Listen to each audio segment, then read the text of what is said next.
of tomorrow, episode 4, episode 101. Speakeasy does it. So, this was a tale of two stories here because the group is still split up, and this is your boy Icon with some DC TV. Now, the legends, they're still trying to get to New York. They're still on their way to New York. And while they're going through the town, they say that there's only one train that go, which I find very, very odd. There's one train that goes from Chicago to New York, and it only leaves in the morning. So the legends, like they're scrambling, they're trying to get to that train, and while they're trying to get to that train, I think they missed the train at that point, but they were basically still running from Hoover because Robot Hoover is still running around these streets. While they're running from Robot Hoover, the Bullet Blondes decide to cover up the fact that they're blondes, which makes perfect sense. They go into a wig shop, Zari goes with them, and they're met with some racism. Some very strong racism.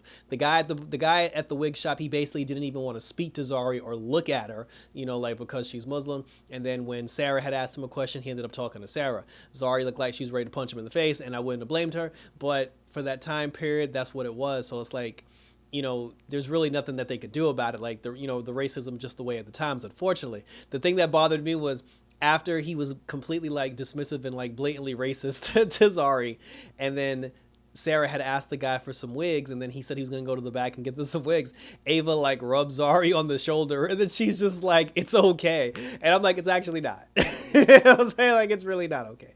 But, then when the guy comes out, he has some wigs. The girls are trying on wigs. And then just outside, like, Robot Hoover shows up. And then, Gary and the gang, they're just like, yo, Hoover's outside. They run into the wig shop. And then, at that point, the guy recognized him. He was like, oh, wait, you're the Bullet Blondes. And then he was just, then Zari was just like, look, she's like, we'll pay double for the wigs if you just, like, don't say anything and just let us get out of here. And he was like, I'll take triple. They give him triple. And, the girls run into the alley with the wigs. Hoover comes in, but then they ended up escaping. They're in an alley now, and now they're broke because they don't have the money they need to get on the train to go to New York. And they're scrambling. They're trying to run from Hoover. Zari's pissed off because she's just like, yo, I hate this time period. And then this black dude comes out of a club. And then when the gang asked him, they're like, yo, can we go inside your club and hide out? He was just like, well, you got to give me the password. And then Zari like blows a gasket. And she's just like, oh, this stupid time period and this stupid Hoover and everything. Now we got to look for a stupid password. And then he was just like, well, y'all can come on in because the password is password. And the black dude, he ended up like running a bar that he kept open to all different races, all different nationalities, like anybody was welcome in his bar. But he was having a problem as well. Because the legends are having a problem where like they need the money to get on the train to get to New York. And the black dude was having a problem because he's not getting a lot of business in his bar because his bar is open to everybody and not everybody's comfortable being with everybody. So he kind of suffered for that. Plus he said he was low on liquor as well. So then Sara comes up with an idea. She's just like, look, dude, she said, we'll supply you with liquor and, we'll get you, I guess we'll get you some people in this bar. But she said, in return, you just let us hide out for 24 hours, no questions asked, and we'll split the profits with you, whatever. So he decides to do it, and they end up using Constantine's, like, magical refrigerator to keep getting whiskey, like bottles of whiskey, like, repeatedly out of the fridge. So they get all the whiskey out, they give it to the guy. The guy has, like, the best whiskey in town. People are showing up. Bayrod's playing instruments with the band. Everybody's doing their thing. It's, like, one big party and everything. And it ended up being a good situation for him. He ends up making a shitload of money. He gives the legends more money than they need to get on the train. And, business is good. Like, everybody's happy. Both the black dude and Zari end up having a conversation, sharing, like, a little moment. Like, she got to know him a little bit because Zari's whole thing was she just got tired of how she was being treated in that time period. And this black dude was basically, like, the first person, that opened their doors to them and treated her with respect and treated her with dignity. So there was kind of like a little thing going on between the two of them, which was very nice to see. So then after that, they end up making the money. They give the black dude the money. They gave him his cut for letting them stay. He lets them use their closet so they can use the Constantine key so they can hide out from Hoover and the law. And then, everybody's happy. Like the gang's inside, like he's all inside, everything's cool.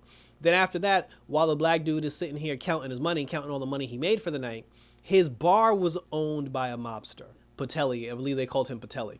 And when Patelli came in, he was just like, yo, what's this I hear about, not only is your club popping, and like business is booming, but he said that the only reason why I let you rent the club was so I can be your only distributor for, like for liquor and everything. He said, but I heard you're getting liquor from somewhere else and now all of a sudden business is popping. We can't have that. So his goons came in, it's like he's Italian. So they had to bring in the goons. Like the goons came in, they whacked the black dude. They beat him up. They took his money and then they kicked him out of the bar. when the legends came out of the pocket dimension the next morning, like they bumped into him, like Zari saw him like bleeding on the floor, and then the next morning, he got up and he was like, oh, I lost my business because of you guys, because he said that you lied to me, you used, because he thought, his whole thing was, he thought that the legends were in a mob war with Patelli, and they used him to try to like get the upper hand on that mob war. He felt like they betrayed him and they basically used him to win that war. So he got mad and he walked away. After he walked away, Zari felt bad because she was like, listen, we have to help him.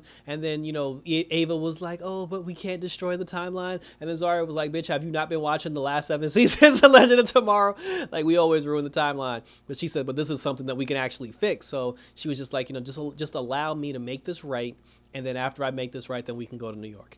So she goes and talks to the black dude. She brings him into the pocket dimension. And she actually had to explain that. I thought that was crazy. She explains the pocket dimension to him. And then she's just like, listen, I'm going to throw you a party. We're going to throw a party here inside Constantine's like magic house. And then she said, we're going to use the profits to give to you so you can buy your own building and start your own club. And everything with the club went well. It was a Zari party. They threw a Zari party. Zari had everything, like up in order. The Bullet Blondes ended up, like doing a performance at the thing. Like Gary and Nate had a conversation because Gary was actually getting off on the fact that he was being bossed around by Zari. And that's when Nate realized, he was like, yo, you have a thing for like powerful women. You like being disrespected and being talked down to by powerful women. And then Gary's response was, you just now figured that out? And I thought that was hilarious.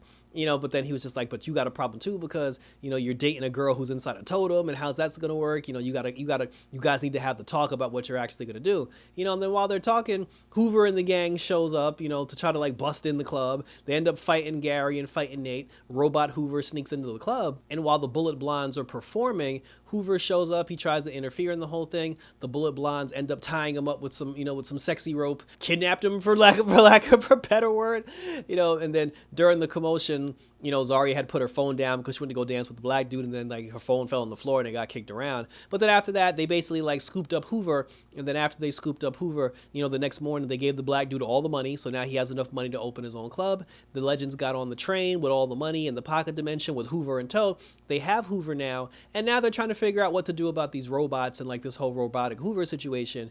And Zari had said, she was like, well, in order for us to figure out what's going on with this robot, she said, I'm not the Zari that you need to talk to. She said, you need to get the OG Zari, because the OG Zari was more of a tech nerd. So she switches with OG Zari. OG Zari comes back. She's in the pocket dimension. She sees Nate. So now her and Nate can have their conversation. And then when she sees like the robot, she's just like, okay, like, upgrade me on like what I missed. And that's how that side of the story ended. Now, the other side of the story has to do with my favorite couple, my favorite couple, not couple, Spooner and Astra and Gideon. So the three of them basically like snuck on a train, and the ticket guy caught them and was chasing them. They went into a room that was full of like a female singing group.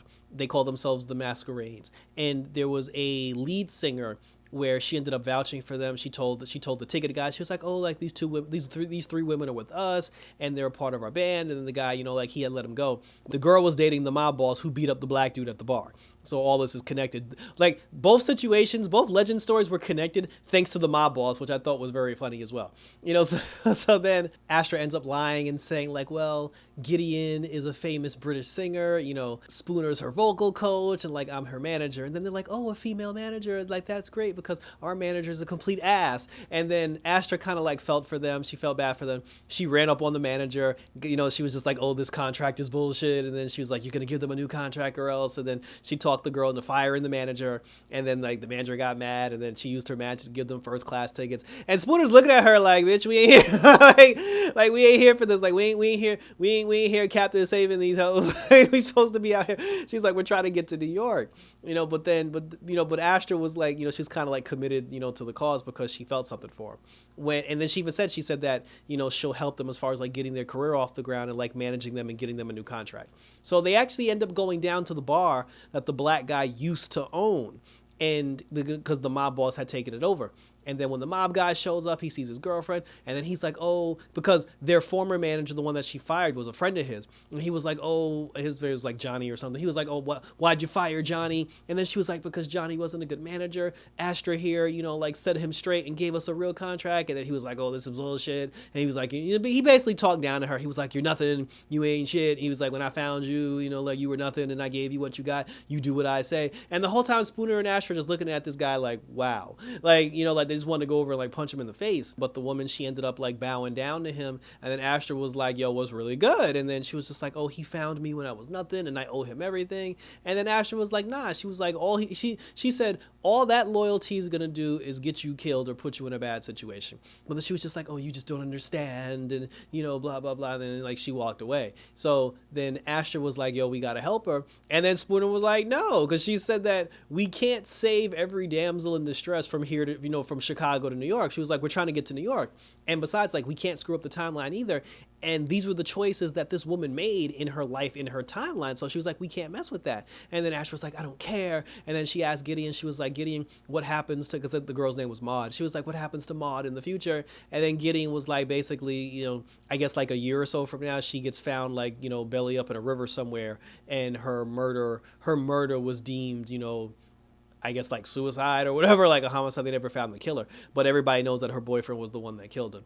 So then Astra, but she's supposed to go on stage and perform now because her boyfriend had got the head of RCA Records to show up, and there's supposed to be this big performance. That's why she was like, oh, I'm not gonna, like go against my boyfriend on the biggest night of my career. Astra and Spooner together kind of like talked her down because Spooner has new power for some reason, and I don't understand what her new power is.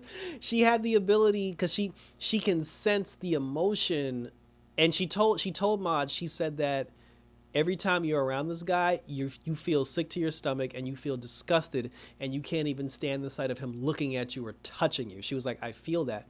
And then Astra was just like, listen, he's not good for you. Like he's gonna hurt you if you don't get away from him. He's gonna end up dead.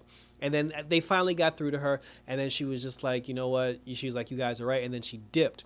So now, at that point, the MC of the evening, he was just like, oh, the masquerades are about to perform, everybody. So now Spooner and Astra are like, shit, she was supposed to go on stage, and now we need somebody to go on stage. And then they realized Gideon was going. Gideon had put the whole damn costume on, the mask and everything. Gideon went on stage and sung the damn song. And it's like, I get it. It's like, it's just like, I feel like the actress who's playing Gideon is trying to audition to the world that she knows how to sing and has many talents. So when Legends finally ends, she can find work elsewhere, probably on Broadway. So, because she's singing it like every episode. So, so she did the singing, she did the performance. After the performance was over, like the mob guy, Patelli, came over. And he was like, hey, you're not Maud, you're not my girlfriend. And then they was like, yeah, but Maud is long gone. And then he was just like, oh, you got rid of my girl, I'll break your face. And then Spooner once again did some weird power thing where she was able to project the images of because they said the guy was afraid of spiders. And Spooner was able to project the horror of 1 million spiders into this dude's brain. And I'm like, when was she able to do that? I'm still trying to figure out when she was able to do that. I honestly don't understand like when this power change happened, but whatever. It's obviously going to come into play at some point. So they're, like they're showcasing it for a reason. And she ended up projecting the spiders into the guy's brain, and then he got scared and he ran off, and they took care of him. And then one of the band members said like, hey, they were just like, hey, all the girls were going to go try to catch the Bullet Blonde show that's happening downtown or whatever. And then they were just like, the Bullet Blondes. And then that's when they realized, they were like, oh shit, the Legends. So then like Spooner, Astra, and Gideon ended up running down to try to catch the show. They got there too late because by the time they got there, the Legends had already left. But they found Zari's cell phone on the floor, so they knew that the Legends were here, but they don't know where they went now. But I guess they assumed they were on their way to New York, because where else would they go? The plan was to go to New York. So that was it. And I low-key got my wish, because I'm the one that said, I would love a series with just Spooner, Astra, and Gideon. And that's actually what we're getting now, because we're watching two separate things happen here. We're watching the Legends do stuff, and we're watching these three do their thing on the other side. And then there's the whole thing with like Bishop in the middle, which will come out later. That's it, but that was it. So I'm enjoying this ride so far, and thank you for tuning in. Not too much to this episode. Like the biggest thing about the episode was basically the whole thing about OG Zari coming back and them actually kidnapping the robot. Obviously the robots are coming from Bishop, because Bishop built the Ava clones. So, and like not only did Bishop build the Ava clones, but he has a version of Gideon with him. Like, he has a copy of Gideon. And the copy of Gideon that he had said that her job was to protect and preserve the timeline. So if her job was to protect and preserve the timeline, and your master bishop can build robots, and the legends who are threatening the timeline killed Hoover in the past, of course you're going to send a Hoover robot out there to take its place, you know, so you can preserve the timeline and keep the timeline going. That's basically what we're doing here. But Bishop has his own nefarious, you know, like ideas, and he's going to try to kill the legends at some point anyway. But that was it. And I'd like to see who this person is that they keep talking about that invented time travel in New York. Like, that'll be interesting as well. And I'm looking forward to it. And hopefully we get to New York soon and we can get out of this racist, all this racism that's happening in Chicago. That was it. And thank you for tuning in. So leave your questions and your comments below. We're only 4 episodes in The Legend of Tomorrow. Let me know what you think so far. Let me know what's happening. Let me know, do you like what's happening? Do you like where this is going? And we will continue to talk about it. Check me out on Twitter. Check me out on Instagram as always. And until next time, for some more Legends of Tomorrow and some DC TV, take care. And I'm out this bitch.